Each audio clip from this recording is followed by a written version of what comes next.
بسم الله الرحمن الرحيم الحمد لله رب العالمين اللهم صل وسلم وبارك على سيدنا وحبيبنا محمد وعلى آله وصحبه أجمعين. So we're finished talking about the rituals. This is usually what those who teach these mutun end with. I mean, they teach tahara, salah, zakah, siyam, and hajj, and they stop with that. They don't go, they don't go beyond those five chapters, because those are the ones that are that matter the most, that are relevant the most to people, and they usually don't go into any more detail. But I'm going to continue, inshallah, talking. I'm going to finish this matn, inshallah, fully.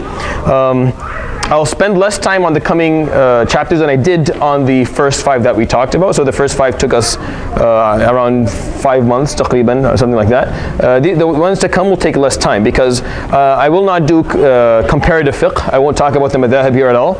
And a lot of this stuff, you're going to find it to be irrelevant, meaning a lot of what they talk about are forms of selling and buying, or issues of culture and life that was only important up to maybe the first 700 years of Islamic history, and then after that things changed, and the fiqh didn't really change that much. So it's hard for us to draw the parallels, but I will do my best, inshallah, so that we can benefit from a lot of the ideas that exist here.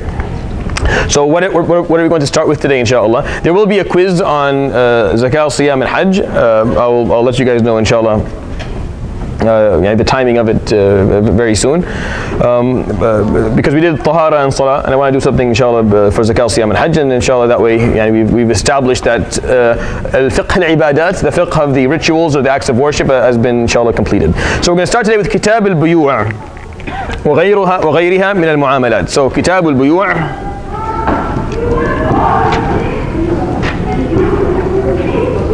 والمعاملات.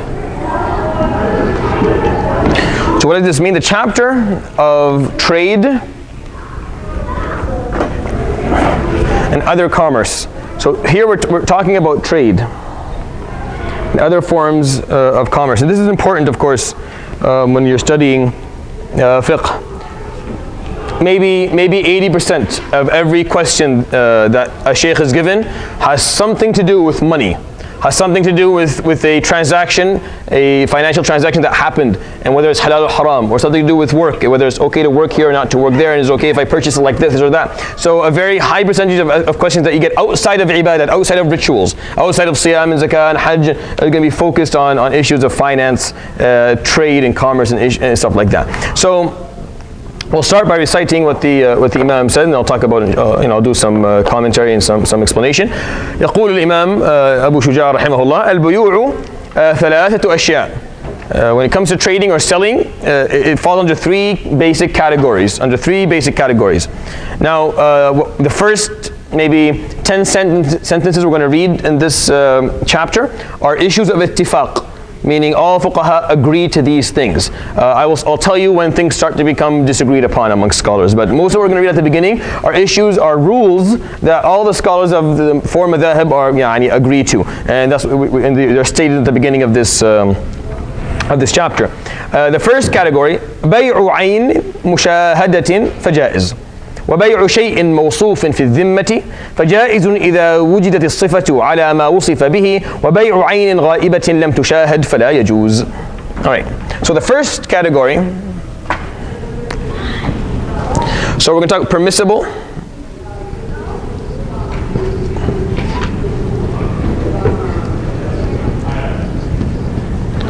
acts of trade, or permissible sales. What's permissible in terms of selling? How can we sell? What's okay? What's not okay? So the first one, بيع عين مشاهدة. So for you to sell,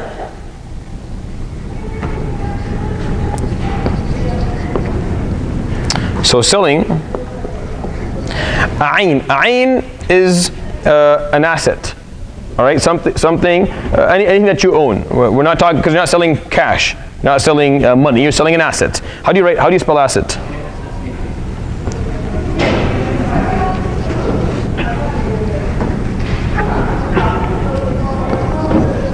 A seen asset. What do you mean by seen? Mushahada means something that is there in front of you, visible. I want to sell you this phone because it's here in front of you, that this is permissible. I can show you the phone. It's there. Right? So I have it, you've established that. There's a couple of conditions, but it's something that you can see. And since you can see it, I mean, you can make your own description of it. You can make your own judgment on its value, and this is jaiz. Right? So that's the first one. بيع عين مشاهدة فجائز. That's okay. وبيع شيء موصوف في الذمة.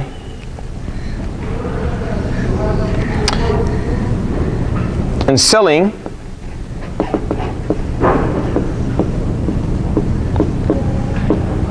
an asset that is not here but well described. So I'm going to sell you my phone, but it's not here with me.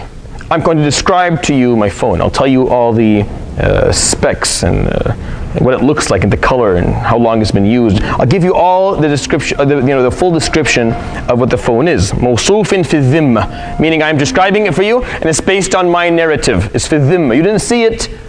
It's based on you trust here. You're basing it on me being trustworthy. فجائز, then that's permissible. Either, but there's a condition here. وجدت الصفة على ما وصف به, that you will find the asset that you're buying to be like the person described it to you. So Islamically, if I tell you about something I'm selling you my phone or my car, and I tell you it's a 2005 Toyota Echo, and it has this and it has that, and this is the kilometer, how much the kilometers, because I have an Echo too, so it's not just, and how many kilometers are on it, and I describe it to you, but it's not here. And you're like, okay, done, bought, sold, I'll take it. And then we agree on the sales, we agree on the number. So I go and I bring my car. Now this transaction is permissible as long as when you look at my car, you find it to be the way I described it to you.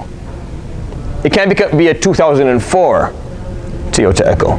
It can't be. But what if I'm okay with it? Well, Islamically, it's هذا العقد باطل. This is an invalid transaction, and I always like that about the deen, because things like this happen to people all the time.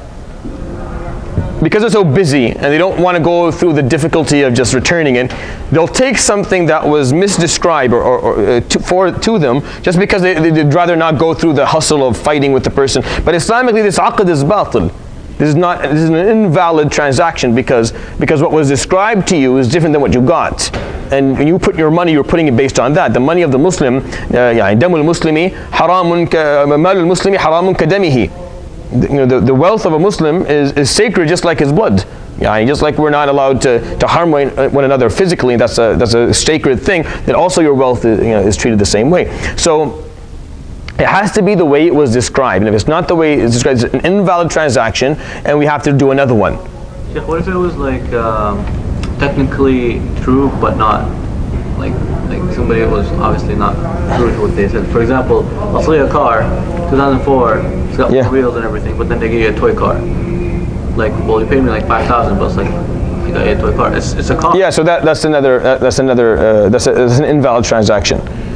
It's an invalid transaction based on the fact that there are unwritten and unverbalized or unarticulated agreed upon points that are a part of this transaction. That's why when you read what the Imam said here, it has to be mawsuf, it has to be fully described. So a fully described car, a part of it would be like how large it is, or how much it does, how much gas it uses, or right. So that's full description of it. That's why if you're selling something that doesn't physically exist, it's not visible, it's not right there for you to be able to make judgment on yourself, then you have to take a full description. And if it's different than what you had, what you were described to you, then it's an invalid contract. So in that case, it's an obvious hoax. Yeah. So where would the line be drawn? For example, I can say, well, I'm selling you my house. It can fit 10 people. Like technically it can fit 10 people, but it's not meant for 10 people to live in. That's why that's not enough description. That makes sense. That's not a description. So it has 5 rooms. Well, you have to talk about the actual area of these rooms. So in order for me to buy from you something that I cannot go physically see for whatever reason, then you need to fully describe it to me so that there's no ambiguity left. You find the word ambiguity to be the key word coming as we go along. Now the third type of transaction is the impermissible one. وبيع عين غائبة لم تشاهد فلا يجوز. Selling an asset, and here is not permissible. both the seller and the buyer. Yeah.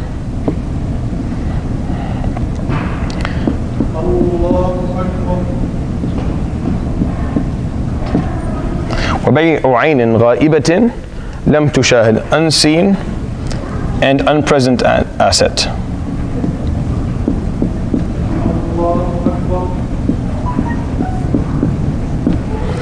So I'm going to sell you something that is not here right now.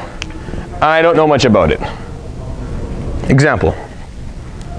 I just found out that I have a very rich uncle who died somewhere. He had no one to leave his estate to. He left it to me. I don't even know what his estate is, but I'll sell it to you. How much will you pay? Like $10,000 for your uncle's estate. That's haram. This is a haram transaction. Because you are buying something that is not physically here. It's not something that you can see, and it's not visible to you. You can't make judgment on. And it was not described to you at all. One of the reasons being that I don't have the ability to describe it because I don't know what it is. And they do that a lot, and there's a lot of different transactions today that have that within it. Meaning something that's not, we don't know what's in. Sometimes they bring the cargo shipments, sometimes the boxes from off huge ships, and they're like, I'll just buy that shipment for $3,000. I'll just open and see what's inside. If I'm lucky, I get something more than $3,000. That's haram. That's problematic. Based on what? Based on the fact that you're buying something that you don't know what it is. But I mean, like, what is the? Oh, the dalil for all this. Okay, that's yeah, that's fine. I wasn't sure what you were asking. Okay, so let's talk about a few. Talk about a few things that we have here. First of all, the only thing that we have in terms of hurma when it comes to buying and selling is that you cannot do bay'a that has gharar in it. All right, so this is the word that you want to memorize and keep in your mind as we go along within this study, is the word gharar. We'll have other words, but this is a really important one. Gharar means ambiguity. Ambiguity. The Prophet ﷺ naha an bay' al-gharar. In many different ahadith, he told people, commanded people not to do selling that has gharar in it. I mean, that has lack of clarity of what it is that you're buying or how much you're buying it for. Another example of gharar is I say to you, I'll buy your hat for whatever money I have in my pocket. Like I'll pay you whatever I have in my pocket. And then you either say yes or no. You don't know. I may end up with $10,000. It may be like 10 cents. And then you're okay with it. And see, this is gharar. This is like, yes. Who is asking when your son is Ahmed? Who is asking? Anyway.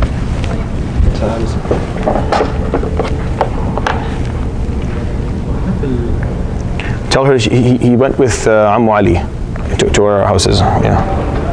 Subhanallah. I have gharar with the whereabouts of my son. Okay.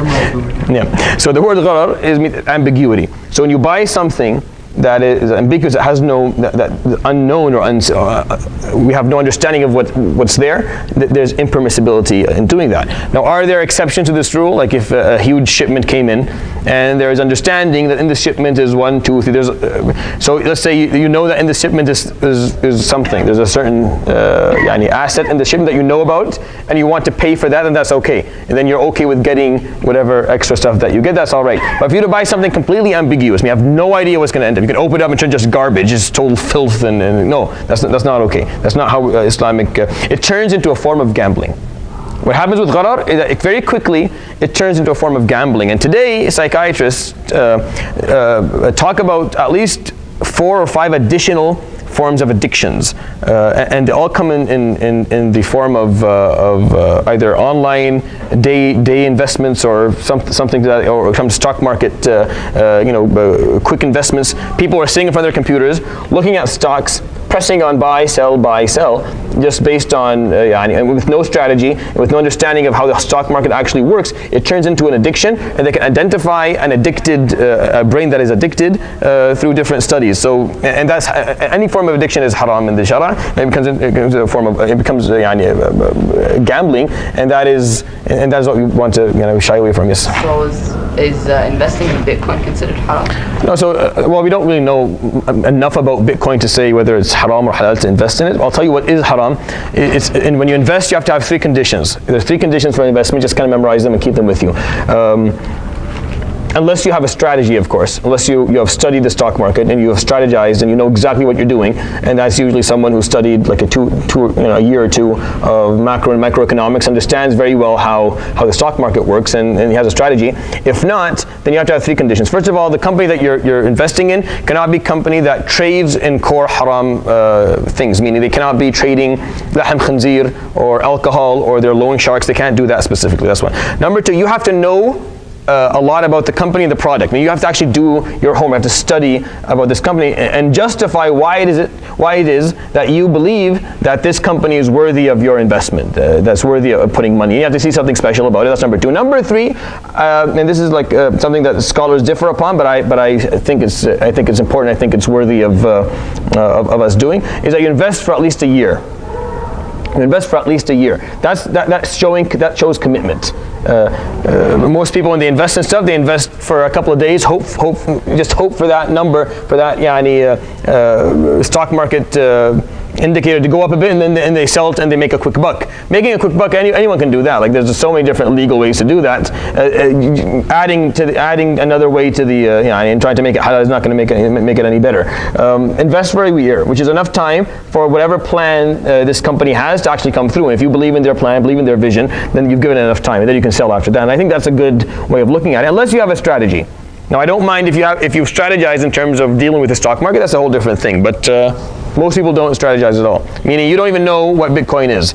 You don't understand how fiat currency works. You don't have any evidence that any fiat currency that wasn't backed up by gold and silver has ever survived in the history of the human race. You don't know why it's going up so quickly, and you can't even use it for transactions that are serious transactions. You can't buy anything with it except within the realm of what Bitcoin is focused on. So you don't have, obviously you don't have an information. What you're doing is you're just seeing what people are doing and then doing what they're doing. You're seeing that people are investing, so I want to invest like everyone else, but that's not how you're supposed to do it Islamically. You have to have a very keen comprehension of what this product is and how this product is going to work and function and why it's good and why you think it's going to continue to go up. And if you can establish all that, then go ahead. But I dare you to do that with Bitcoin. No one understands anything about Bitcoin. It's just a big mystery to everyone. Economists all around the world are talking about the fact that it's a bubble.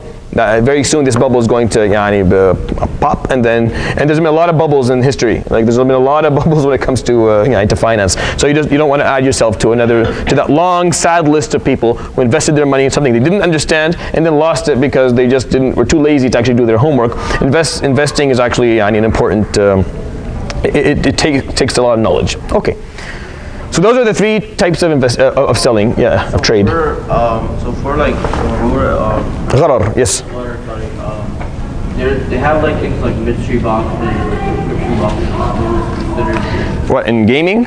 No, like you basically like set up like a subscription service, and then they'll send you like a box with like 5 things every month or something. But you don't know what those things are. No idea at all? Like, not even a category? Some of them tell you like what it is, so they'll be like, oh, there's a pair of socks in here, so the 5 things are those, but some of them tell you like no idea. No idea doesn't work.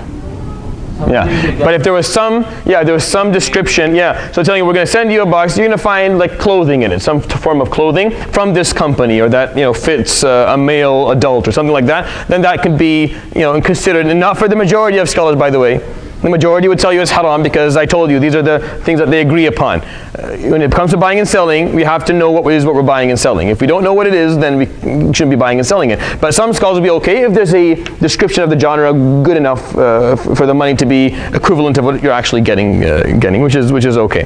Would the majority agree on like a gift basket, where you know there's chocolates and stuff, but you don't know what's in it? That's fine. Gift baskets aren't ambiguous. You can look and count stuff. But they'll tell you, if you ask, they'll give you a description. Like gift baskets, they'll describe for you what's inside if you insist on it. But you know that it's just a bunch, an assortment of assorted chocolates, which is fine. It's about ambiguity. If you don't know what it is that you're buying, what are you doing? that's all you're doing. At the end of the day, it turns into gambling. If you don't know what you're buying, you don't know what you're, if it's worth, then you're just gambling. Sometimes you'll hit a home run, and sometimes you won't. And from Islamic perspective, that's not okay. With your wealth is sacred. It's Allah's subhanahu wa ta'ala's gift to you. So you need to deal it. You follow His rules in terms of what you're going to do. Now, وَيَصِحُّ بَيْعُ كُلُّ طَاهِرٍ بيع كل طاهر منتفع به مملوك ولا يصح بيع عين نجسة ولا ما لا منفعة فيه. Now, this is important stuff. Now it is permissible, it is valid and proper for you to sell كل طاهر, everything that is طاهر. These are the conditions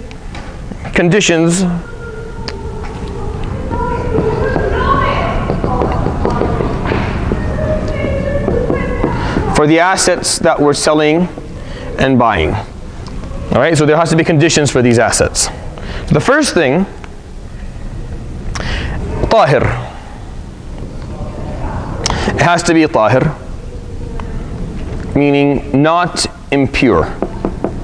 Because the word pure could, has an English a different meaning than I wanted. So it's not impure. So you're not buying something najis, something tahir. Or very good. So hold on. We'll come to that in a second. So that's a good question. So tahir muntafa'in bihi has to be beneficial. There has to be some benefit of it. Mamlukin, fully owned. Fully owned by the person who is selling it, right? وَلَا يَصِحُّ بَيْعُ عَيْنٍ نَجِسَةٍ, so it cannot be impure, so the opposite of this, right? The opposite is najis. Right? وَلَا مَا لَا مَنْفَعَةَ فِيهِ, or something that is useless. All right. So in that case, the question comes, what about if you buy an old beat up car that is unfixable? Can you buy it based on this? Huh? Yes, of course you can, because you can find different benefit for it. It doesn't have to be used as a car. It just has to be something of benefit. You can't buy something that has zero benefit. It cannot be used at all. What are examples of that? I can't really think of anything. But I'm pretty sure you must be able to come up with something at some point. But you have to sell something that has some benefit. Why is it these conditions are important? Because if you leave these loopholes open, these are things the Prophet ﷺ gave commands regarding within the hadith. It opens a door for us to a loophole for riba. It's just a loophole for riba, because people want to do riba all the time. Interest is so fun, so easy. It makes sure that the rich people stay rich, and those who want a quick buck, they can to get that money, and then it just kills the economy. So making sure that these conditions are there in terms of buying and selling is to keep riba out of the picture all the time. So fully owned. I can't sell you the air that's around me. Here, I have oxygen here, right? And then I give you an example. I lent you money, $500, and you're giving me back $500, and then you want to buy the air around me, so that's $100. So I got $600. So we backdoored riba, and I sold you something that doesn't. No, you can't. It has to be fully owned. It has to be beneficial. It cannot be something that is useless, and it has to be tahir. It cannot be something impure. How about warranties and insurances? So what about them? Selling. Yeah, so regarding this, Is it considered an asset, a warranty? Yeah, so a warranty has benefit. Doesn't it have benefit? Benefit if only something happens. Yeah, but there is benefit of it. Like, it's not a useless piece of paper. Like, it's not.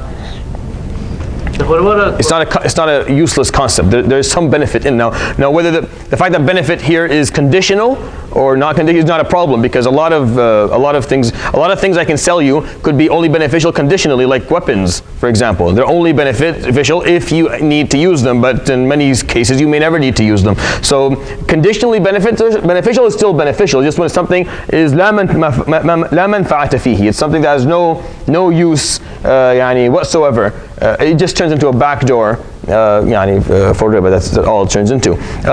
Najis. Now, tahir, I have to talk about that for a moment, because there's a lot of misconceptions here. Now, so back in the day, it was haram for them to buy corpses. of animals. You couldn't buy fertilizer that came from cows or from livestock because they're najis, right? So this was seen haram. It's haram for the majority of scholars, by the way. But that was only up to the last maybe 100, 200 years, when a lot of these rules, they weren't rewritten, but they were redefined. And they were redefined. So tahir, in many cases, was dropped as a condition to be able to buy and sell things, specifically when there is needed benefit or needed use for it. So, for example, for us to buy corpses of animals, sometimes can be used for medical research. It can be used for different chemical reactions and experiments. So there's benefit of it. Fertilizer, for example, now we know is an extremely important component for us. We need to use it in order to help the earth actually.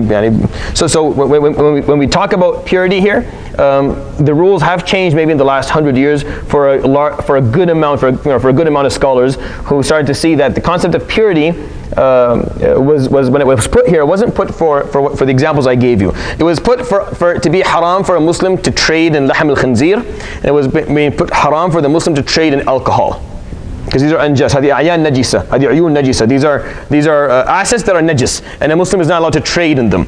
So you're not allowed to buy pigs and sell pigs. No, you're not allowed to do that. You can own a pig on your farm and feed it, whatever. That's fine. You can own pigs, but you cannot trade in pigs, and you cannot trade in alcohol as well. So these are what these are used for the most. Yes, Fadl. So sometimes, like when you go out with your colleagues. With your? Sometimes you go out with your co-workers. Yes. And if you want to buy lunch for them. Yes. And if they buy a pork sandwich or something, can you pay for that? So that's a good question when it comes to actually buying. So you definitely cannot buy for them alcohol, hands down. Like if they want to order a drink, you cannot pay for that. You have to be very clear about that. When it comes to pork, there's a difference of opinion here, because you're not just paying for the pork, you're paying for something. For the sandwich has a lot more than just the actual meat inside it. Majority of scholars would have a problem with it. The Hanafis specifically do. They wouldn't accept that by far, since that's probably it wouldn't be acceptable at all. But some of the Shafiee and some of the Maliki are okay with you doing that, specifically if you're not using it for yourself. Right? If you're not actually going to consume it for yourself in any way. But to be safe, if you're going to buy someone lunch or buy, then you have to explain to them, I'm not allowed religiously to buy you alcohol or anything that has pork in it.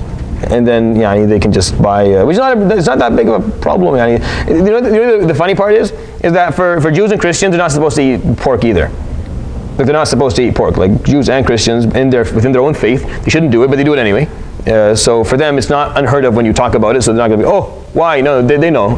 Those who act like they don't know are probably very just uneducated within their own faiths, or they're maybe the atheists and they just don't care about these things altogether. But you have the right from a religious perspective to kind of put conditions on, when you're going to be generous with someone to buy them lunch. I got a similar question. A guy told me we have a credit card for a company. And when we take out, when we're done the deal, we take these people out, and we buy them food, and they go order on that tab. They order alcohol. Is that okay? No, it's not okay. So that's a 100% hurma. There's impermissibility. There's 100%. Company card is not your company. You're not paying. Yeah, I'm talking about if the company is owned by a Muslim. That was the question. The company is owned by a Muslim. So can he use it? No, he cannot. When it comes to pork, that's a different. Because of the difference of opinion, we can be more lenient with that because of the fact that we live in a specific place and time. I can accept the opinion that makes that permissible in terms of pork. When it comes to alcohol, no, not a chance. So you can't buy that at all. You want to ask a question? Yeah, what if someone receives a gift as alcohol? Alcohol's a gift. Like, what do you do with it? From whom did you get it? No, I'm not saying me. So if you get that, you have to apologize. You say thank you. We don't drink. It's impermissible for us in our religion for me to even touch this.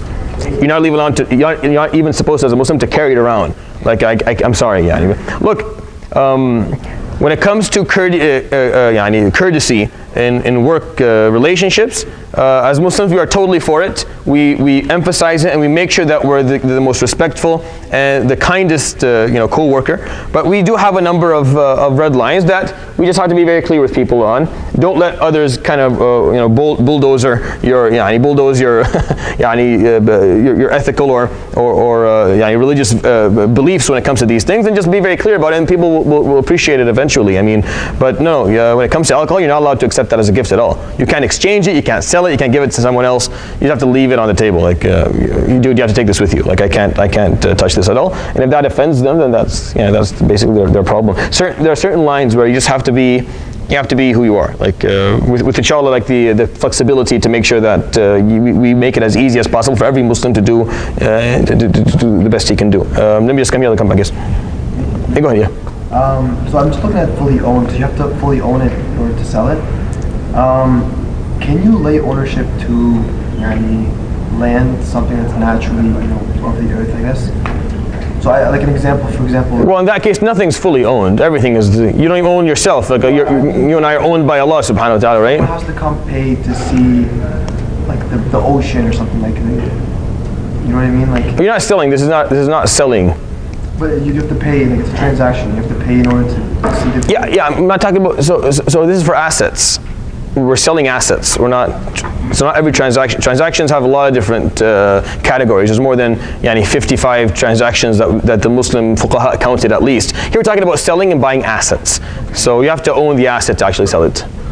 You want to say something? You're done? Yeah. What if you own a restaurant and you're selling non-halal meat?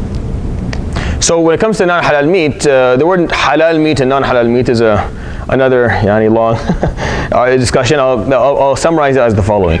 As long as the meat, the beef, or the chicken, or any of the other an'am that we are allowed to consume, as long as this meat was not slaughtered for a pagan god or an idol, like no guy said, oh Buddha or oh Lat al-Uzza or any of that stuff, and it was slaughtered properly, meaning that we didn't electrocute it, we didn't smash its head in with a rock, we actually opened the jugulars and blood drained out of its body, and that the animal itself was a healthy, not diseased animal, then that is considered for the Jamhur, except the Hanafis, for the Jamhur is edible for Muslims. And that's why we eat the ta'am of Ahlul Kitab. That's why we're allowed to eat the food of the Jews and the Christians. Why? Because that's what they do.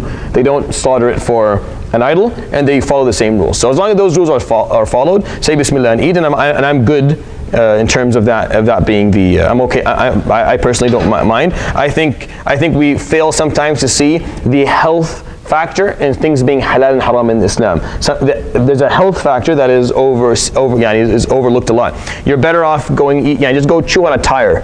If you feel like eating at McDonald's, just pick a tire up and just chew on a tire. You're better off. You'll get more nutrients, and you'll be healthier at the end of it. So it's not about whether the meat that they have is halal and haram. It's the fact that we know that it's actually harmful for the body, and that plays a role in something being halal and haram. But if we're just talking purely religious, then only the Hanafis say that it has to be slaughtered by a Muslim with the proper way. So they're very strict in their rules in terms of meat that they eat. But the Jumhur, which is the Maliki, Hanabil, and the Shafi'i, they don't mind as long as these rules are met for the majority of them, with exceptions within those groups. So if you're opening a restaurant, as long as you're selling meat that falls under the conditions that I gave you, then you should be okay, inshallah, in terms of what you're selling, because that's what halal is. All that's missing is Bismillah, Allahu Akbar as you're doing it. That's all that's really missing in this whole thing. And that if that's missing, that's okay. How do I know that? Because we're allowed to eat what the Yahud and the Nasara make, and they don't do it when they slaughter. So that's how we know that. Not saying that specifically at the time of slaughtering is not the biggest problem. As long as the other conditions are met, you say Bismillah, Allahu Akbar when you start actually eating or cutting it, and then inshallah there'll be barakah in it. Yes. So what if you're buying like a non-Muslim that like would conduct in like haram, but like you're changing like basically like for example like if you were to like buy like from a piece of land from like a guy who owns like a winery or something, and then you want to turn that into like a farm or something. Sure. You're buying a piece of land, you're not buying the winery. But like the winery comes with it basically. Sure, but you're not buying the winery to continue it working as a winery. Like you're buying the warehouse or whatever, and then you're going to do whatever you want with it. That's totally fine. Hold on, now go ahead. So can you work for a client who owns a winery? Can you design a building for them? So you're designing a building. What he does with it is not your problem. So even if he tells you it's a winery, as long as he's not asking you to, design the logo of the winery, and as long as you're just still working with the building itself, then you're fine. Because what he does with that is not really your problem. If you can use it for halal, you can use it for haram. As long as he's not getting you involved in the details of buying the machines that are going to do the brewing and all that stuff, because now you're actually you're participating. Encouraging the haram, sort of. Yeah. Not really, because now when you open a door of usul now this becomes the argument that cripples everything. Now we're becoming required to look into the intentions, short-term and long-term, of every single person who we do a favor or do a job for. And you're not Islamically required to do that. You're not required to find out exactly where this person made his money, what he's going to do with what you're making for him, and how he's going to use it. That's not my thing. Unless I have heavy evidence that's going to harm someone with it, like a weapon, like he told me I'm going to kill someone with this, then you wouldn't do it. In terms of creating a building, this building could be used as a winery now, but later on it could be used for something else. Of course, there are scholars who say, look, everything I'm telling you, there are scholars who will say haram immediately and close the door. It takes zero skill to say something's haram, by the way. It takes no skill at all. You don't have to have any degrees. You can just say haram to everything. But when you're involved in just actually building a building, that's no problem for you. The problem becomes more on getting into the details. Sorry. Yeah. What? When you say a winery, is it like a bar or like the place where they brew alcohol? Okay, because we got a product to replace the substation for a brewery. We know it was built to be a brewery. Yeah. So nobody else was going to use it, only for beer. Yeah. Is that So what are you guys going to do exactly? like the substation, the electricity substation where they produce power and everything? Yeah. To redesign and renovate. So basically the same answer for this. But it's a brewery. Yeah, because you're not actually providing the machinery that makes the alcohol. What you're doing is like the building, the electricity, the water, meaning the basic utilities of a place is less problematic. Now again, you will obviously there are those who will tell you it's 100% haram, but I'm telling you the reasoning of those who say it's. I'm giving you the aysar of the fatawa, meaning the easiest of the fatawa that could possibly come up, based on the reasoning that the scholars accept, meaning the basic utilities of any place can be maintained, especially in a country that does not illegalize this action. Meaning, if this was an illegal plant, then it would be haram to do it, because now you're going against the law of the place that you already signed off on, saying that I will obey the law, right? But when it comes to actually, if you have a truck company, are you allowed to move the alcohol? No.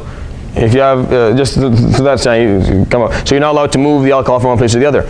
You can't be involved in the manufacturing of machinery that makes alcohol or makes booze. You can't do that. You can't specialize in any form of making any piece of machine that specific in terms of making alcohol. Stuff like that becomes haram. But you build buildings. That's what you do. So if you're asked to build a building, you build a building, and then if they want to open it, as anything they want to open it, is up to them. It was designed to be a brewery, so this is room for a brewery. Yeah, but it could be a room for something else one day, and it's not. The guy, when he designed the building, Sure, but it's still a building. Like, it's a building. It's not going to be like if they stop brewing alcohol, it's not going to be torn down. It's still a building, and the building can be used, and there can be some. There'll be benefit of it that is outside of the original usage of it to begin with. Yes, one more. Is it same for the church? Same thing for the church. So I can design a church? Yeah, you can design a church for them. Churches are easier Islamically to say yes to. It's more difficult than saying yes to the question of a winery than there is for a church, because a church is a place of worship, and when you're living with Jews and Muslims and Christians all around you, then participating in that actually is something sometimes we should be a part of, especially in the time and place that we are in. So that's not, even though there's going to be acts of shirk, there's still وصلوات ومساجد يذكر فيها اسم الله كثيرا. So they are still seen as places of God. Again, you're not specializing in drawing the crucified Isa, or you're just building a building. Again, what you're doing is just a building. Providing electricity, hydro, and a place is something that is not seen as haram. What's seen as haram is going into the details. Yes. My question. Yeah. I was just going to ask, have you come come across any fatwa on like contemporary Christians as opposed to Christians at the time of the Prophet ﷺ? Yeah, some people see differences. Copts and very different sects of Christianity. Yeah, so some of them go into that detail in terms of saying that. I don't think that's true because I don't. If you're referring to that the Christians at the time of the Prophet ﷺ did not have shirk, is that what you're? No, it's that there were different sects. So sure. Some of them believed in the God of Israel, not really the God of sure. like Jesus being God. Or, yeah. So they saw Isa as a prophet essentially. Yeah, so but the thing is the Quran already kind of ended the discussion. Like when it talks about the Christians, it talks about them seeing Isa as God in the Quran. لَقَدْ كَفَرَ الَّذِينَ قَالُوا إِنَّ اللَّهَ هُوَ الْمَسِيحُ ابن Maryam. So when you talked about Nasara, it was identified that that was their belief. Because some scholars talked about, Nasara back then, they didn't believe in the Trinity. Right, but that's not true. The Quran contradicts that fully, or else it would be a different argument altogether. What can you sell during Hajj time that's not an asset, and is it okay to sell insurance? What's the first question? What can you sell during Hajj that's not an asset? What can you sell during Hajj? What do you mean as not an asset? So are you only allowed to sell assets? What do you mean by assets? So anything that you own is an asset that's not money or currency. So anything that's not money or currency is an asset, whatever it may be.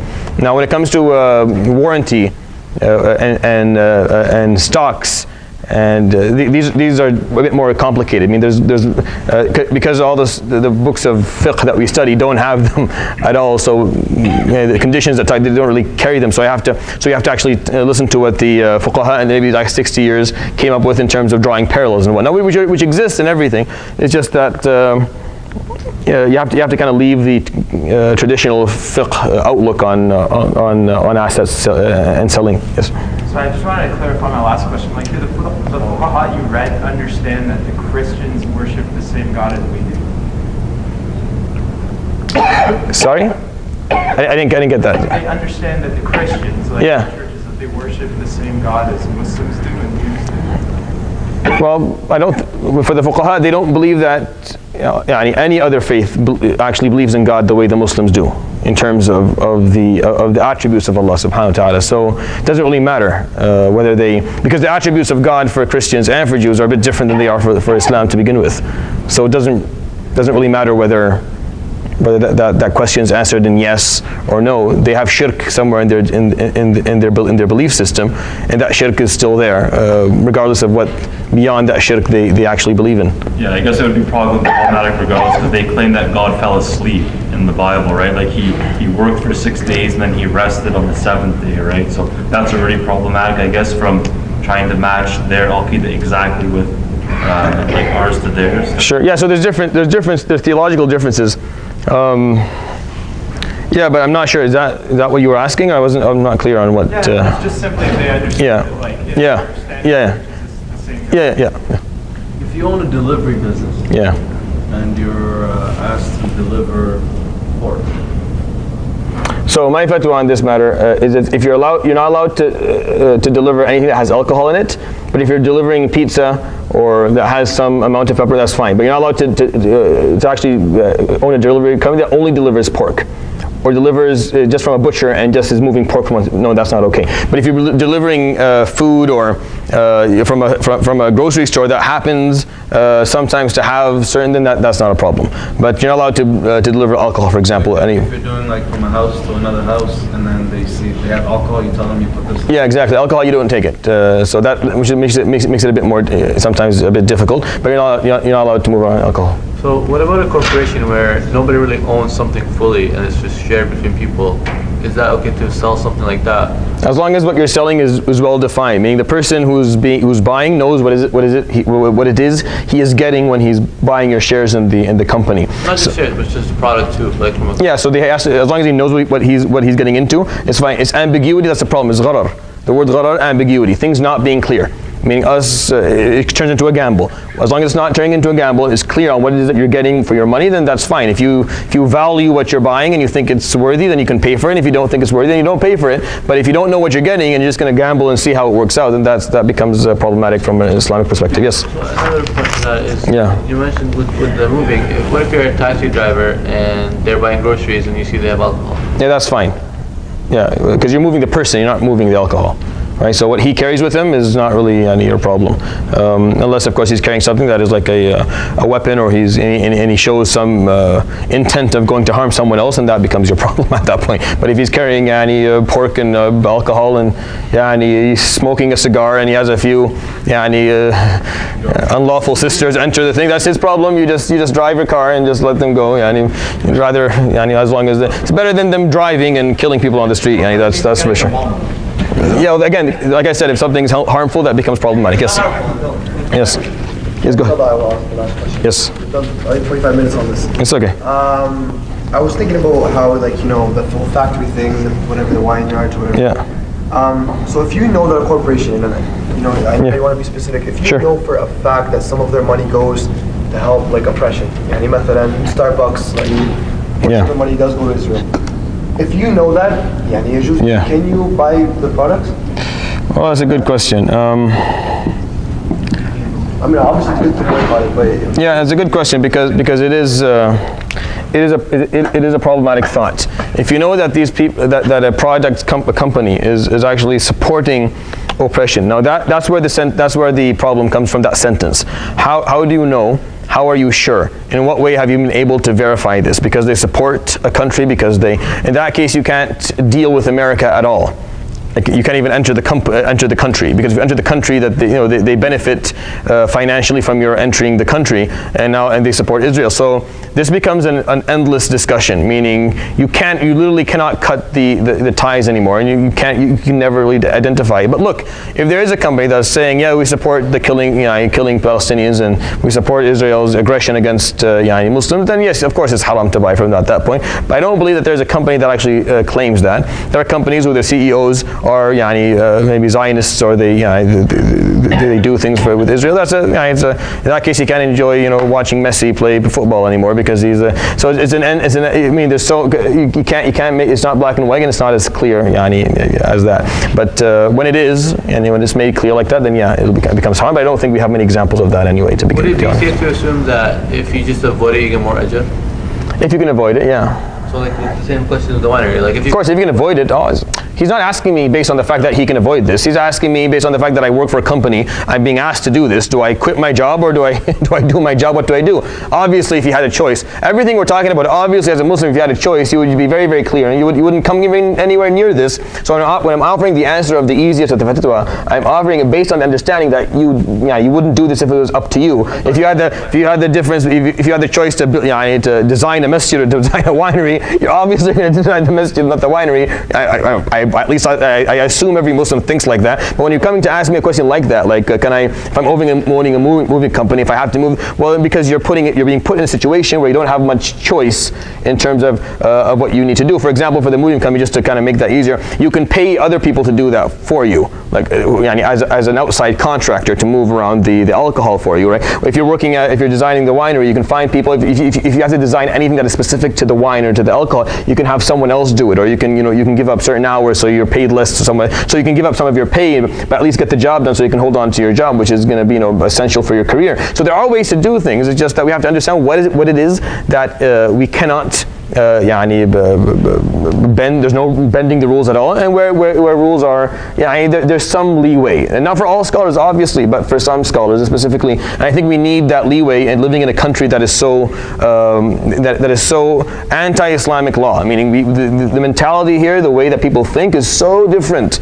than how Muslims are thinking, what Islam brings forward as in terms of a social and financial system, that we need the rulings that allow us to be as flexible and as movable, reliable and alive as possible within our societies.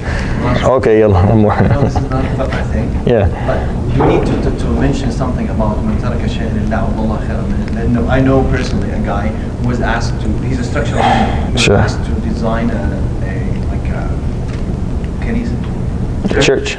Yeah. And he refused. Yeah. And the manager ended up pressuring him to leave. Sure. And he left and he resigned. Yeah. And in 10 days he got a bigger offer in Hamilton, and he's doing much, much better. Alhamdulillah. Alhamdulillah, that's very good. I know that's awesome. But we need sometimes to remind people about see, that's not the thing of a faqih. I understand. The moment the faqih does that, I believe he's sinful. To make this very clear, I believe the moment the faqih starts saying these things, he becomes sinful, because now he's running away from answering the mechanics. This is not here to give you wa'adh. I'm not here to tell you, be better Muslim, be closer to Allah, Allah give you better. I don't know if He will or not. I don't know that. I hope and I make dua for it, but I don't know that. I don't know that if you give up your job and don't build that winery, if you're going to get a better one, you could easily end up, jobless or for a year or two. So that's a decision that you have to make yourself, that you will take from a different source. Meaning, you were told, and you know as a Muslim, that you stay away as far away as possible from haram. Don't come close. Don't borderline haram at all. But when you come and ask for a fiqh question, it's my job to give you the best answer that will serve your situation to the best of my ability. Now what you will do with that is up to you, because if I start giving you wa'adh, right? Because wa'adh is a problem from a faqih. If I start giving you advice, Islamic advice that is spiritual, then what I'm doing is I'm confusing you. You're here for an answer of halal and haram, and what I'm doing is telling you, it's Allah subhanahu wa ta'ala said if you leave this, He'll give you this, and then you don't do it, and you don't get what you want. You come back, well, I asked the shaykh, and he said, but what did he say really? Did he say halal or haram? He didn't say anything. He just kind of didn't want to answer the question because there was fear. If he had to answer the question, and he said that it was halal, then he would get people who would scorn him for it. Again, it takes zero skill to say everything is haram when I get the questions. Very easy. You could come sit here beside of me, just say haram to every answer, and you'll be awesome. It doesn't take any skill. What takes skill is to be able to see where the line is unbendable, it's not movable at all, where the line is less clear. And then within the context of the question, we try and offer the easiest of answers. And then when if you make that choice, you have to make it on your own, because who's going to carry the consequences? This is a very important thing. We don't think about these things a lot, because this is a khiyana of the amana. This is me betraying what I'm being entrusted with, because you have to carry the consequences of any decision that you make, not me. Right? You have to carry and you have to be totally accepting of those consequences, and I have to be totally unliable when you are facing those consequences. So you can't I can't tell you, no, it's haram or not haram. If I were you, brother, I would leave it and I wouldn't do it for the sake of Allah, right? And then you come to me a year later, like, I left it and I'm broke and I have no money. Well, it's not my problem. Well, why do you tell me then if I were you, I would leave it? I wouldn't tell you that. But I would give you the fatwa if it's halal or it's haram, if it's seen halal and haram. And then if you make that decision, you're like, you know what? The Shaykh I asked said, Wallahi, maybe halal, maybe there's a difference of opinion. He said he believes that it's permissible within the situation, but I don't feel. And then you make that decision, you make it on your own. So you can carry the consequences on your own. So you can be accepting of the ruling of Allah subhanahu wa ta'ala later, because sometimes you leave something for the sake of Allah. He gives you more in dunya, and sometimes He doesn't give you more in dunya. He gives you more in akhirah. Are you okay with that too? Are you okay with getting nothing in dunya and everything in akhirah? If you're okay with that, then that's fine. But that's not my job, and it's not my place to make that decision for you. Yes. Touching on from his point. Yeah. Basically, if you start doing things, or you stay away from things, do you get, like, they're sort of gray when it comes to assets and businesses? Yeah. Do you get more reward Yes. for doing that? Yes, of course you do. So you definitely get more reward for staying away from anything that to you is unclear. And you ask the question to the shaykh, and he told you, I have an unclear understanding of this. It could be, scholars said this, scholars said that. The evidence is kind of balanced. We're not sure. If you stay away, you get more ajr. But if you don't, and you take the aysar, you're not doing anything haram. And I have to tell you that part, not the other one.